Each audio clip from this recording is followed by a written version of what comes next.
everybody. Thank you so much for being here. It's the last event of the 10th Annual Animal Law Review Symposium Speaker Series. And this year, it's online and virtual, and today's event is co-sponsored by the Minority Law Student Association and Lewis and Clark Animal Legal Defense Fund Student Chapter. We are honored to have Michelle Rojas-Soto here with us today to explore best practices in creating racial equity action plans that lead to sustainable, meaningful, and measurable improvements in the animal advocacy movement. At the end of the workshop, we'll hold a Q&A, so please note your questions. We unfortunately don't have the Q&A box, but feel free to submit your questions to me, private message if that's more comfortable, throughout the chat, and we'll get to those at the end. Michelle Rojas-Soto serves as Managing Director of Encompass, a nonprofit organization that works to increase effectiveness in the animal protection movement by cultivating racial representation, equity, and interdependence while empowering advocates of the global majority. She has over 18 years experience of leadership in nonprofit and social enterprise work, always focused on equity, systemic change, and community building. She is currently the Social Justice Director at the Eagle Rock Neighborhood Council and leads the policing subcommittee of the Coalition for an Anti-Racist Glendale. She was a founding member of Gender Equity and Animal Rights from 2018 to 2020, where she launched the Amplify Career Sponsorship Program for women and gender nonconforming people. Michelle has a master's in biology from Caltech and a master's in business administration from USC. Thank you so much, Michelle, for being with us today, and I'll let you take it away. Thanks, Ellie. I appreciate being here with you all. I recognize some faces and names in the participants. I'm delighted to see you and to meet folks who I haven't spoken with yet before. I will be presenting with you today on how to create racial equity action plans that we can use to truly connect our intentions for equity into tangible, concrete things that we have control over, that we can do day in, day out in our organizations. I do have a slide deck that I'm going to be sharing shortly. And even though we have Q&A at the tail end, I would appreciate if something is truly pressing as I'm speaking, if you can let Ellie know. I don't see everyone's faces in front of me or everyone's raised hands in front of me, but please communicate it to Ellie and Miranda so that I can address those pressing questions as they come. All right, let me start here with sharing my screen. All right, well, you've heard a bit about me. Let me refresh and ground our conversation today on very specific objectives. Today, what I want to leave you with is a review of the best practices for how to create these racial equity action plans. These best practices I'm going to share with you are certainly applicable to the animal protection space, and they're also grounded in best practices outside of animal protection. There's nothing that I'm going to share with you today that is particularly unique about the types of organizations that we work with, and everything to do with lots of experience in other sectors and other movements of what actually works in moving like-minded people and coordinating our efforts in an intentional and practical way. We're going to ground this work on serving stakeholders internally within the organization and also externally, the folks that read our campaigns, the folks that we're trying to influence. And specifically, our goal is to make life better for Black, Indigenous, and people of the global majority. Everything that I say from this point forward is based on that premise, that starting point. And lastly, we're going to use a framework called results-based accountability to guide our work. I have a source here that you're welcome to consult, and these slides will be available to you after the presentation. And you're welcome to read this very comprehensive resource that has a lot more detail than what I can share in 1 hour with you.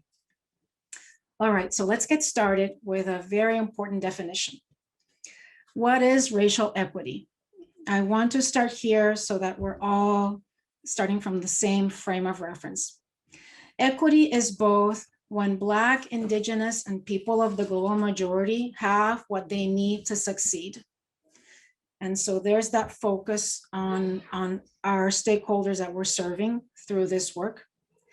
And racial equity is also the state that we'll get to when race can no longer be used to predict outcomes. We are not in a racial equity state right now. And if I tell you that, Sophia is a Latinx woman, you can start making all kinds of assumptions about Sophia's level of education, where she lives, her income, what kind of title she holds at an organization. And so when we get to the point where knowing someone's race tells you nothing about their positionality in life, that is a state of racial equity. And so I ground my work and my thinking every day in both parts of this definition, because one tells me where I'm going and one tells me what I need to be doing. And both are very, very important to me to hold simultaneously in my mind. To me, what this means is that racial equity work has to center the experiences of Black, Indigenous, and people of the global majority. So when we're thinking about building racial equity action plans, and we look at the work that we do retroactively 2 years from now, what will we say? Will we be able to say, the plan was successful because we did so much, or the plan was successful because it was so hard? Frankly, that doesn't matter.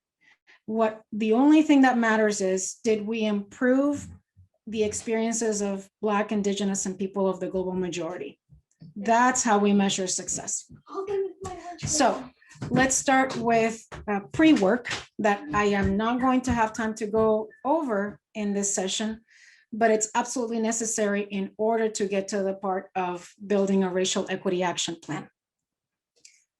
Before you can begin to build an action plan, you need to have done 3 things. Your team, including the most senior folks in your organization, need to have a very clear vision for promoting racial equity internally. If there are still discussions about whether or not this is tied to the mission, whether or not this is truly what we should be getting involved with, it is not the time to be talking about action plans.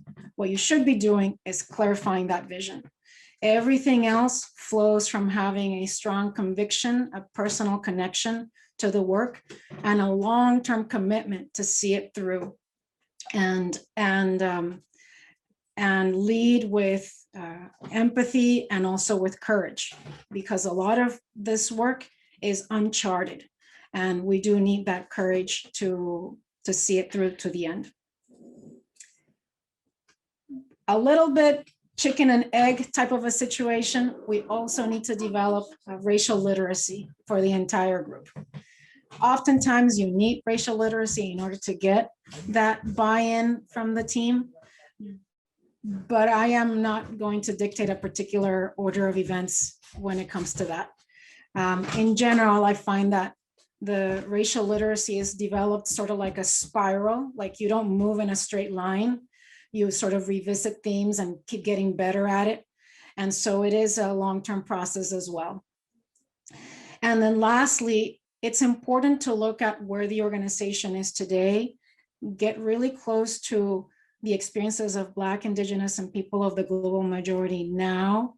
What does life look like for them, for your employees, for your volunteers, other stakeholders, and examine racial disparities that exist today. It's important that this work is grounded on the reality of the organization and not on the generic experience of Black, Indigenous, and people of the global majority at some hypothetical organization. The work that we do, because it is truly actionable, is going to apply specifically to your organization.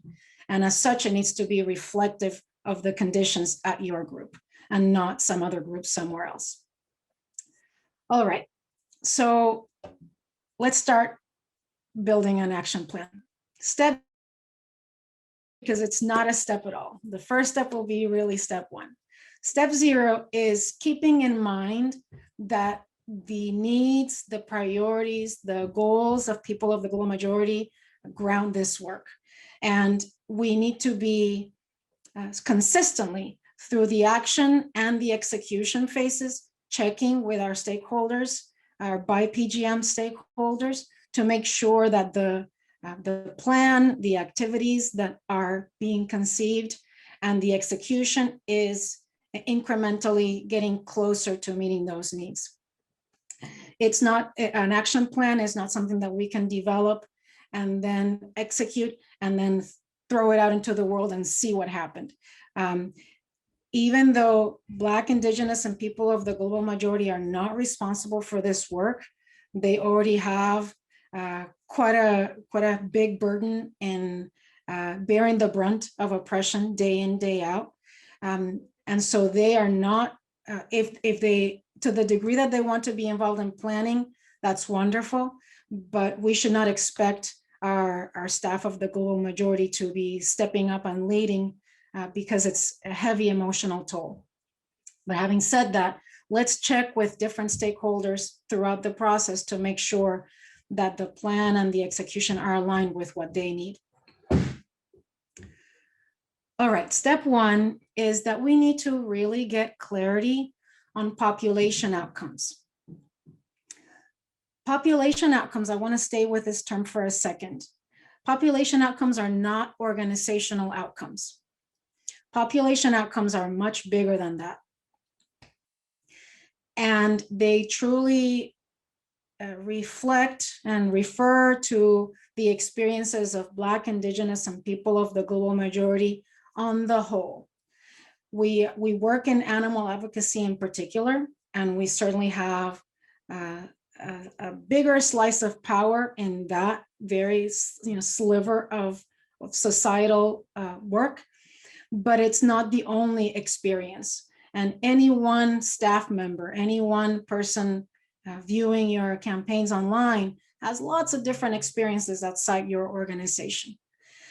And yet the ultimate goal is to improve life. And so we need to be mindful of all the systems and all the ways in which experiences improve or detract from the life, the day-to-day life of a person of the global majority.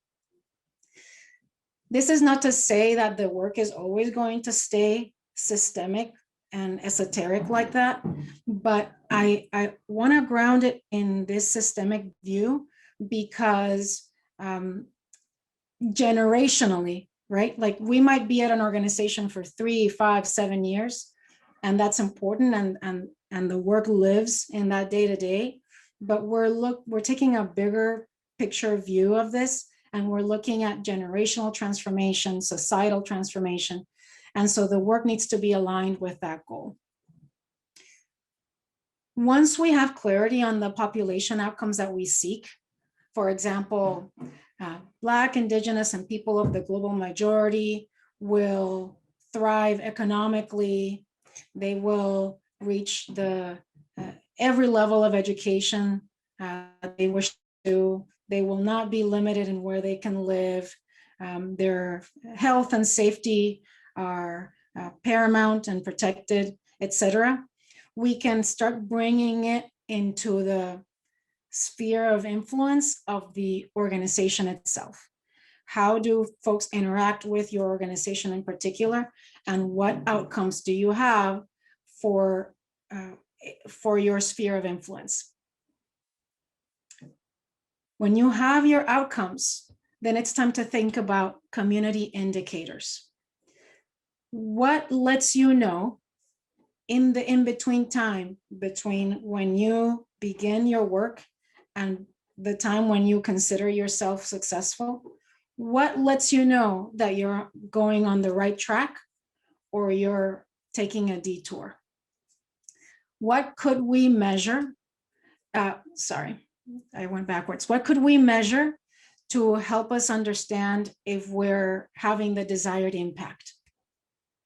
If we're talking, for example, about our staff, and let's say an organization notices that their Black, Indigenous, and staff of the global majority are stuck in entry-level positions, and they cycle in and out. They come into entry-level positions and they leave. They don't get promoted. They don't reach the leadership levels. Let's pretend that that's a scenario, a concrete scenario that we're dealing with. And let's say that our outcome is creating an organization where the racial makeup reflects the makeup of the United States, say, if this is a US-based group. That is the outcome we wish to see. And we want to see that at all levels of the organization, not just in the entry level, but also in the senior leadership, board, membership, etc. So then what could we measure? We could measure retention levels. We could measure promotions.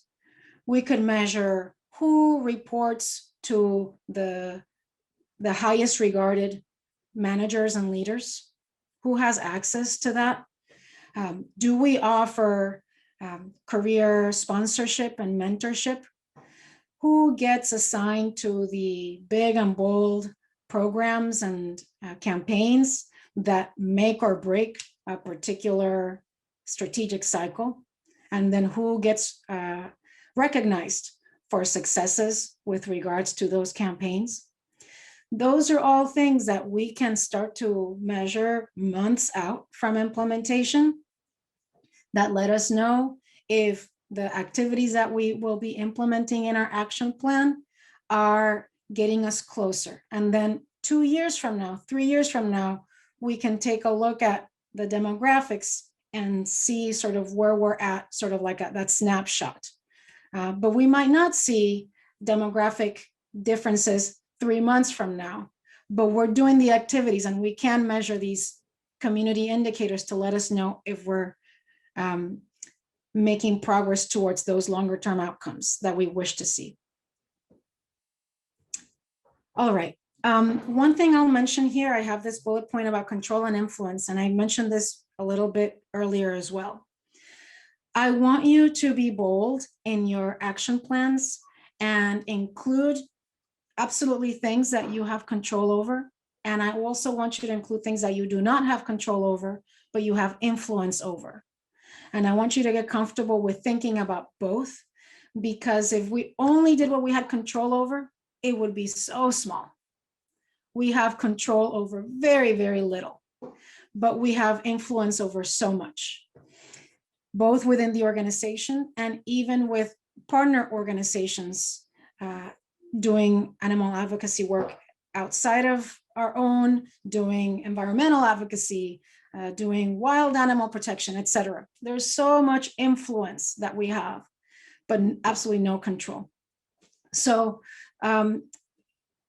play with that concept and really stretch yourself. And you can, when you're coming up with your community indicators, you can put them in different buckets. These are things I think I can absolutely control, and these are things I can influence. And it's okay to keep them separated. I just don't want you to limit yourself just to the control bucket, because you'll be done in 3 months. And when you truly look at whether or not you improved population outcomes, you'll fall short. So again, let's stretch ourselves with influence. The next step, step 3, is brainstorming actions that you suspect may improve those community indicators. You don't know yet whether or not they will, but you suspect that they might.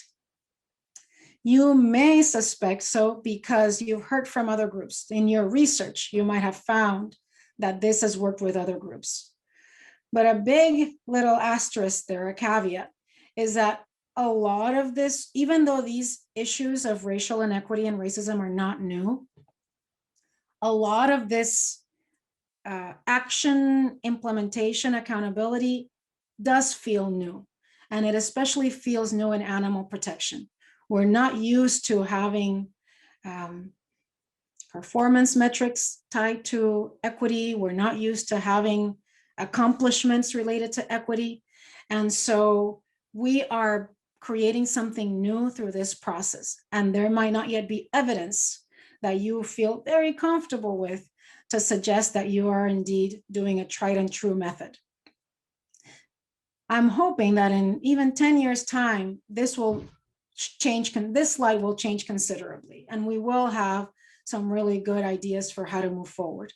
But in the meantime, we have to build the plane as we fly it. And so when you're thinking of potential activities or actions that you think might improve community indicators, yes, look for what's worked in other groups, but also look for things that show promise. You know, what do you hear explicitly, and what do you hear that people are not really saying, but you're making inferences about what the unspoken needs, what shows promise to be truly transformational and bold, even if you cannot find an example of that having taken place before. What takes advantage of the people that you have in your group today, the expertise of who you have. Let's say your group is particularly communications driven. A big portion of your resources are devoted to wonderful campaigns and advocacy.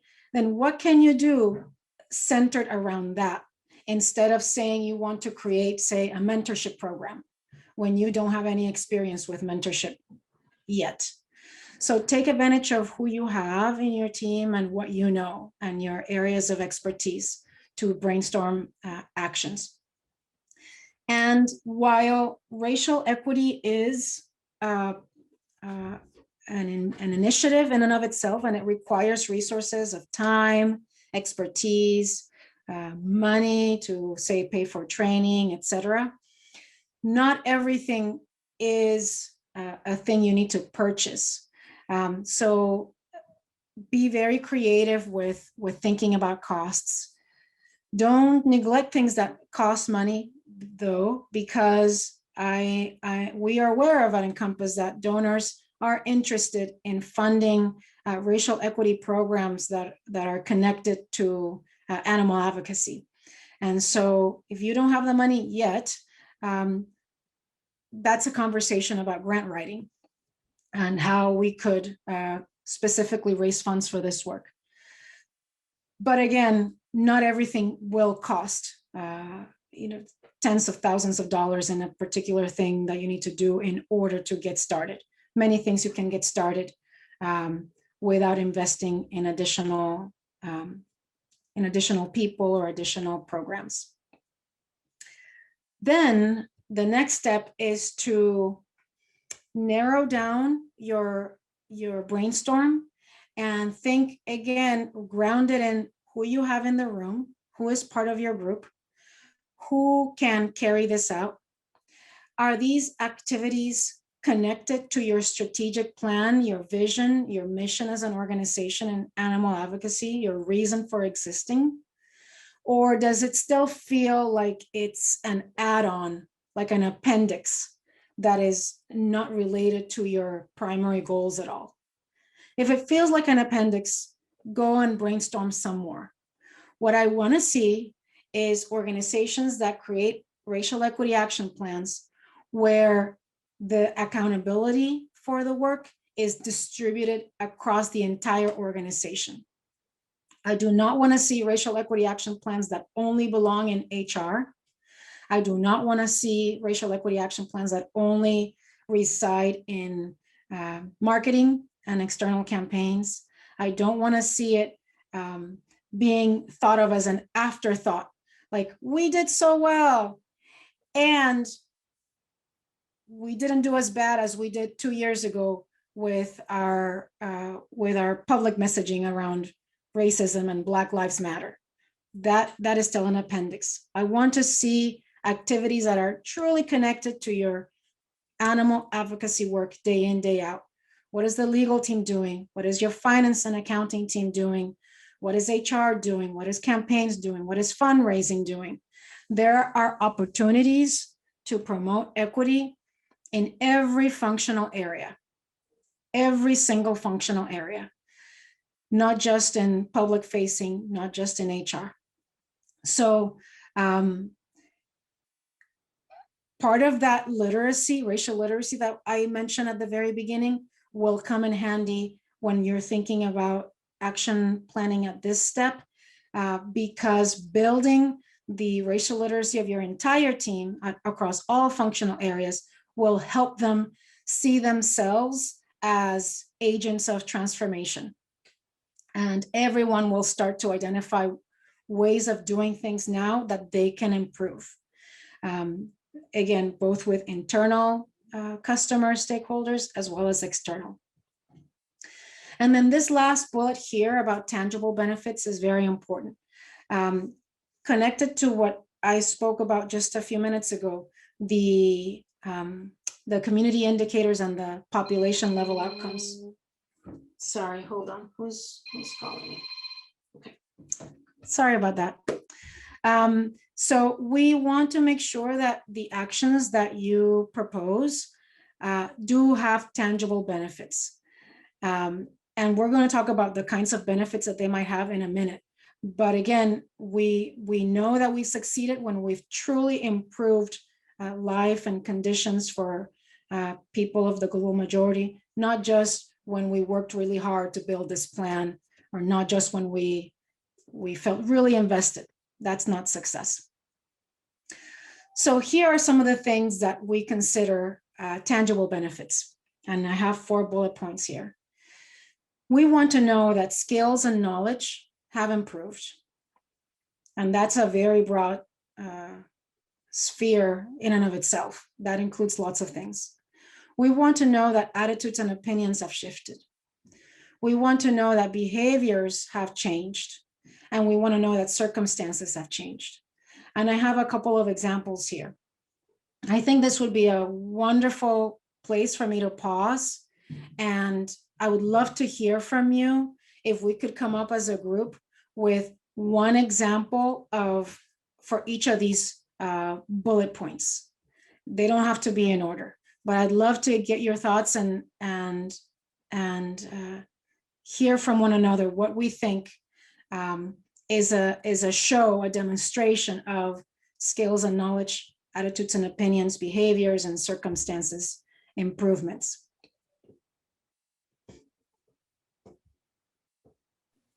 And this is supposed to be an interactive workshop, so feel free to raise your hand or just jump in if you feel comfortable. Yes. I can jump in just on the attitudes and opinions shifted piece. I could see that being a majority of team members now indicating that they feel racial equity is important to them personally. You could track that over time. Yeah, absolutely. Great. Thanks, Jamie. Who else? Josie? Yeah, in terms of skills and knowledge gained, I think that there might be kind of an opportunity to educate folks on de-escalation training or trainings that don't rely on the policing systems.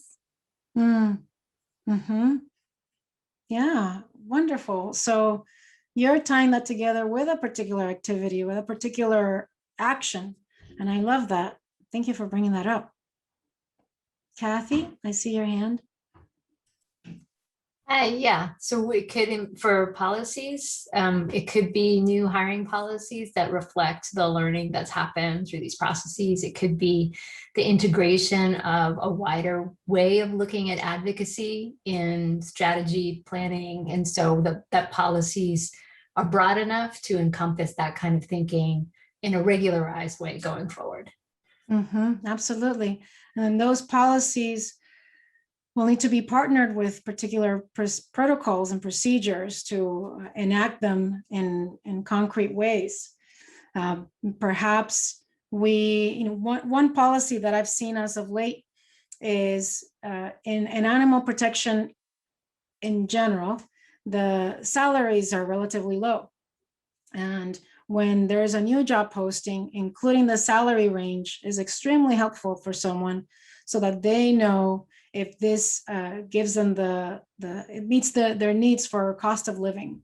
And so that small policy change, we will list salary ranges in each job posting, has a big impact on who can apply for these jobs, let alone a policy of compensation review and deciding to compensate folks market rate. That would be another policy. But again, these are very specific, concrete ways in which we change circumstances for applicants and for folks who are going through the recruitment process. And once folks join the organization, it changes circumstances for them as well. What other ideas are coming up for people, even if it's in one of the areas we've already talked about? Oh, 2 raised hands. Who is that? I don't see the details. I think Peter, do you want to go? Sure, yeah. So I was thinking about for behavior changes, how a lot of times there's like a social networking that happens, especially amongst leadership teams. So something, this might be a little bit roundabout, but maybe making sure that there are planned social things for after main, you know, you have like a volunteer function, but you ensure that there's like a social element as well, just to, so that the already influential group doesn't just perpetuate itself in that way. So are you talking about decision making? I think that kind of formal decision making would come tangentially from what I'm thinking about. Apologies if it's not really what you're intending, but yeah, I'm thinking of just like what would be like a classic like a boys club of leadership, and how that is just really toxic, and how that can be somewhat avoided if just there's more opportunity for connections within a group outside of like formally volunteering or something like that. Okay, so if I understand you, you're talking about proactively creating experiences where people from different levels of the organization are having conversations, so that the connections across hierarchical groups are strengthened and not just cultivated within each hierarchical group. That's an elegant way of saying what I was thinking. Okay. Yeah. Okay, good. I see your hands, Kelly and Joyce. I'll call on you in just a second. I'm glad you brought that up, Peter, and that in circle, that is an area where I think there's a lot of opportunity in most organizations, including our animal protection groups. And there are other, I encourage you to, even as we're here together for this hour, if you have some early thoughts that apply to your particular group, start jotting them down to encourage that creativity. Where do you notice racial disparities in your group? And what do you think needs to be interrupted or disrupted?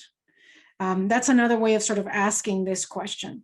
And it could be interpersonal, it could be policies, it could be who gets to make decisions, or what is our process for making decisions, or how do we portray ourselves?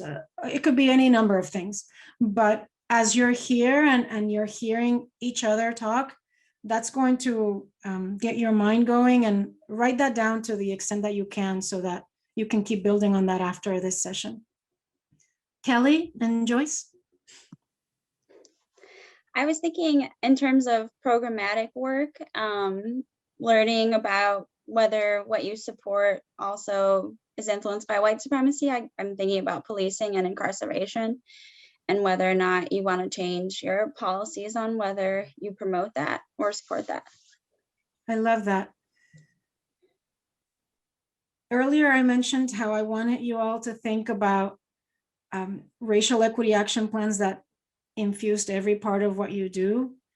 And I listed some generic departments. Your program, whatever your program is key to this work. Using our work, whatever our reason for doing work in the morning is, tying that together with the opportunity to promote equity, racial equity in particular, is very, very important. We, up to now, I still think of it as, we're kind of catching up. Up to the 20th century, we've thrived on specializing and on being very good at one thing. And I am convinced that we've reached the limit of that, especially when it comes to equity. That the next level of growth and of progress comes from integrating, instead of continuing to work in vertical silos. So when it comes to our work as animal advocates, we must recognize the connection between animal oppression or non-human animal oppression and human oppression of all the different kinds. And we need to use every opportunity in our power to bring that to mind, to disrupt those patterns and to create something better. To the point, when I talked about what racial equity is and race no longer being tied to outcomes, I want the people in this room, but like our descendants in animal advocacy 30 years from now, to take it for granted that, of course, animal protection has to be anti-racist and it has to have equity at the center. And they're going to be so surprised that we even had this conversation. We are the ones who make it possible for them to be surprised by making sure it's embedded in absolutely every critical, crucial thing that we do. Thank you, Kelly. Joyce? In hiring practices, we should regularly reach out to media sites and media sources that are more likely to be viewed by Black, Indigenous people of the global majority, rather than expecting them to come to us or to know where to look to find a job at our given organization. You bring up an excellent point. You talked about media. I think it has bigger ramifications than that. That come to me versus I come to you perspective could be applied to other areas as well, Joyce. And it decenters our own positionality, and it opens the doors for other people, for us to be in support of others. I love that. With regards to media, one other thing that your comment reminds me of is, of course, media is very powerful. Language is very powerful, and how we see the language that's used in our communications has a big impact on how we think. And how we think also impacts our language. It's a dual relationship. So media plays a disproportionate role in shaping the conversation because they choose the language. When we, as consumers of media or producers of content, both things are true, when we interact and we notice things going well, let the reporter know, you did a great job of highlighting this nuanced particular issue. When they don't do well, let them know as well. I noticed that this was da-da-da, and you perhaps inadvertently excluded or discriminated against such and such a group by your choice of words. And folks are receptive and do that for one another, and let's get comfortable with helping each other again, align our intentions with our impact and getting out of our own way with the words that we use for expressing our plans and our work. MJ. Hi, Michelle. Related to Joyce's comment, and I think you really touched on it, but I was just thinking about offering interviews in other languages as well. So creating that diversity and making that accessible to populations that aren't just rooted in English. That's fantastic. And many of you are doing work that's international and multinational, global, with global aspirations. And we know our food system globally is in need of a reimagination, transformation. So you're absolutely right. In order to make the work accessible, yes, and we are content producers currently, let's make that accessible to others.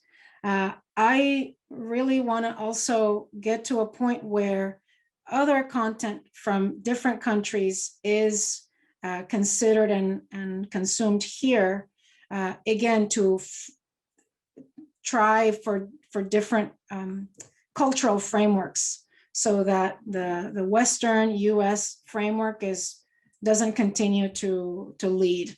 I very much want to see that happen too. Any other thoughts that you all want to share before I continue? Okay, let's move on then. Chapter 6 is to create the implementation plan. This is something you're absolutely, completely familiar with already. This is a project plan like any other project plan that you do for social media, for campaigning, for your fundraising cycles, etc. This should feel very familiar to you. You have some goals, you have specific tasks. Those are the actions that we talked about. You've assigned them to someone or someone's. You have your metrics. Those are the indicators we came up with earlier. And you have a timeline. And that is a document. And it could be in Asana, it could be in Trello, whatever it could be a Google spreadsheet. Whatever it is that you use, a piece of paper, make sure that your group is clear on what that is. I will say that because the racial equity piece is unfamiliar, then it really does help to include all these steps that I spoke about earlier in a document, which I call the racial equity action plan. Starting with that vision of why racial equity was important to animal advocacy, the population level outcomes we want to see, the indicators we're trying to impact, the activities that we're trying to carry out. All of that helps ground your group and center it so that that you're all going in the same direction. It helps you onboard people to the group who come, new hires that come after this is 6 months in. You can share this and again, bring in people sooner. You can share this document with people outside of your organization to help you be accountable. That is a wonderful motivator for humans in general, when something is, when we're transparent about it.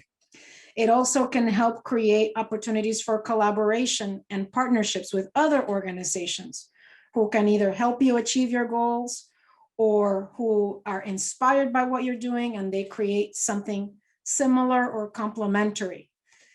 I find lots of value in having a living, breathing document that is shared widely within and also outside of the organization. When you're creating your action plan, I mentioned the accountability piece, that the specific actions need to belong to someone. Someone needs to be minding them. Someone needs to be someone needs to be the steward of the activity throughout its implementation. And earlier, when you were coming up with examples and when we were talking about the work being permeating every part of the group, this is another time when that becomes very important. If the entire burden of the action plan falls on a team of 3 or 5 or 20, depending on the size of your group, it has much less chance of success than if every group has something to do, something they can control, something they can influence heavily for the benefit of the entire organization. So when you're designing your plan, check for that here again. Is the entire burden of this falling on a handful of people, or is it more distributed? And if it's more distributed, then that's a good sign. Let me go back to that slide. You are going to come up with some wonderful ideas, just like you did with me a minute ago. And those are not your only ideas. Those are just the ideas you came up with in 30 minutes. You're going to come up with fantastic ideas on your own, and also when you discuss this with your group. You're also going to come up with ideas that you can implement right now. And you're going to come up with ideas that are not yet possible, that you need to save for 3 years from now, because you do not have the right people, because you're already overcommitted, for any number of reasons, right? And so keep those ideas in a special place. And as you carry out your implementation plan, your group already has a culture of implementation and what time frame is realistic for you. I don't know if it's 9 months, if it's tied to the school year, or if it's a calendar year or whatever. Your racial equity action plan should be mirroring, should be that timeline that you're familiar with already. Your big lofty ideas that don't make it into this plan should be part of your next plan and your next. You're not going to achieve racial equity in 12 months. For your entire organization, for the movement, for your department, it's not possible. We have centuries of inequity baked into each and every one of our processes and systems. And as we disrupt and we create something different, we need to give ourselves the expectation that it's going to take many tries, that successive iteration that I mentioned here, where we get better, where we approximate, and every time we get closer to the goal until we're there. So the implementation plan needs to be actionable today with who you have. And I also want you to not have it be a final plan. I want you to get used to doing this again and again and again, and continue to get more lofty and ambitious with every iteration.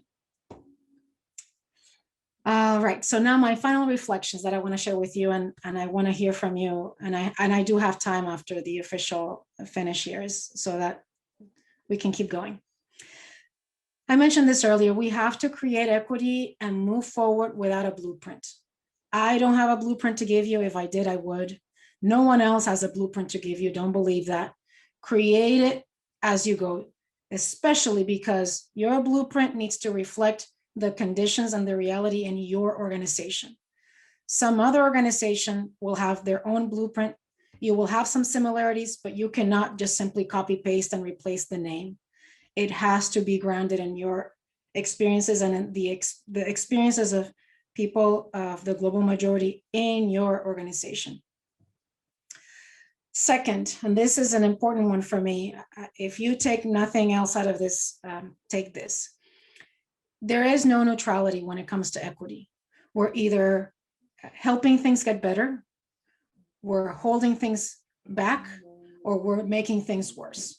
There is no neutrality. And I know that you're here because you want to be a part of making progress. And so the opposite of progress is not staying still. There's also going backwards.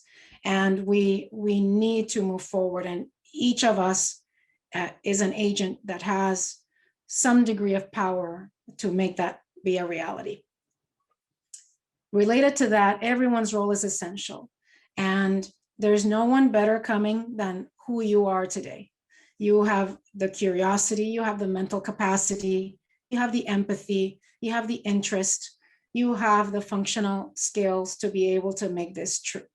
The folks who are 10 years younger than us, who are in high school and whatnot, and they're joining, they don't have more than what we have who are sitting in these chairs today. So let's engage, and let's not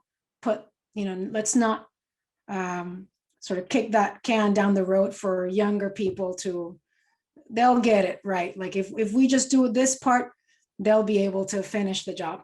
The job belongs to us fully. So let's do that. And tied to what I said earlier, we don't care. I acknowledge the hard work that it is, and I commend you for the hard work. But ultimately, it doesn't matter to me if you worked a lot or a little. What I care about is whether or not you had the positive impact that we seek. And so let's not lose sight of that. Impact is the true and ultimate measure.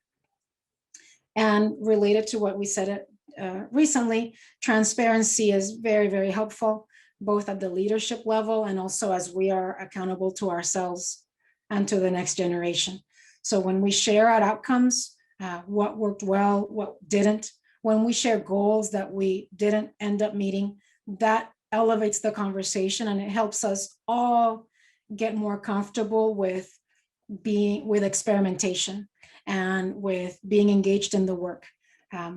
It also takes away from that performative allyship that I hate so much, and that keeps us focused on beautiful things that are not substantive.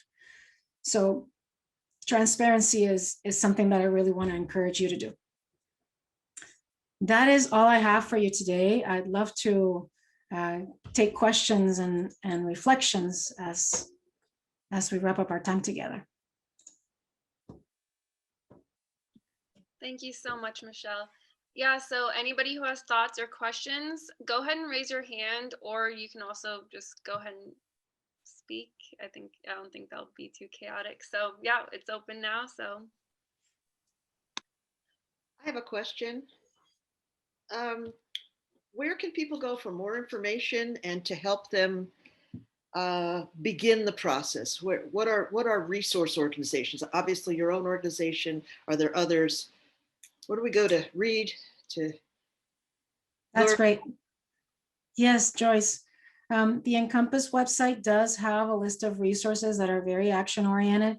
You will get this particular slide deck after the presentation, and I have a link here to a 30 or 40 page document. I don't remember how many pages, specifically for racial equity action plans. This presentation that I just shared is 100% grounded on that resource. But of course, a 40-page document can go into a lot more detail. And so if you're ready to lead that with your team, I recommend you look at them. If you want to look at it right this moment, look at the government, what is it? The Government Alliance for Racial Equity. And they have a number of resources available to the public, including this one. Thank you. You're welcome. Has anyone tried to do something at work and you feel like it hasn't yielded the results? And if you would like any insights on that or any input, I'm happy to talk about a little bit of specifics. Hi, Liz. Good to see you. Hi, it's good to see you too. I'd love to hear your thoughts generally on something I think we encounter frequently, which is that these issues aren't relevant to animal protection. And I know you, as you beautifully already put in your presentation, that they are, but I would just love to hear you articulate it since you do that so well, just so I kind of have that in my back pocket going forward. Sure.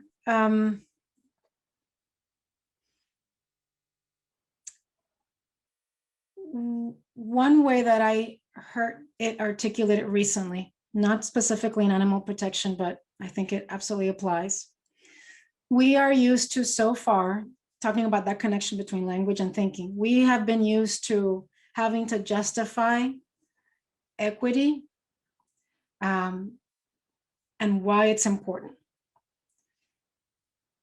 Another way of looking at it, which I think is more useful, is how about we assume that that's true, equity is good, and we must justify the status quo of inequity. What is the justification for things continuing to be as they are when they have not yielded the results that we wanted? why would we continue doing things exactly the same way? And if we can't, then let's put on our shoes and do something.